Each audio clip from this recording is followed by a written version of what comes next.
We'll guide you through how to add music video effects in DaVinci Resolve. If you find this helpful, consider subscribing and liking the video.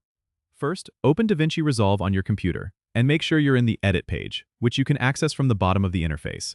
Once there, import your video clip and music track into the media pool by dragging them in or using the File menu to import media. Next, drag your video clip onto the timeline to start working on it.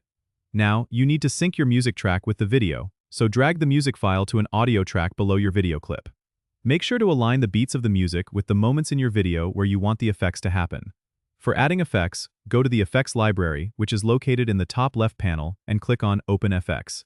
Here, you'll find a variety of effects you can add to your video. For music video vibes, you might want to use effects like glow, lens flare, or light rays. Simply drag the desired effect onto your video clip in the timeline. You can see the effect applied immediately.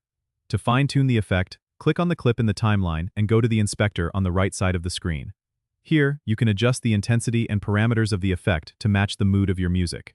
Don't forget to experiment with keyframing to make these effects dynamic and align with the music beats. To add transitions, go back to the Effects library and click on Video Transitions. Choose a transition like Cross Dissolve or Dip to Color, and drag it between clips on your timeline. This can help create smoother transitions that match the tempo of your music. Once you're satisfied with how everything looks and sounds, make sure to play back your project to ensure everything is synced perfectly. Finally, when you're ready, go to the Deliver page to export your finished music video by choosing your preferred settings and clicking Render. Don't forget to subscribe and comment if this helped you out.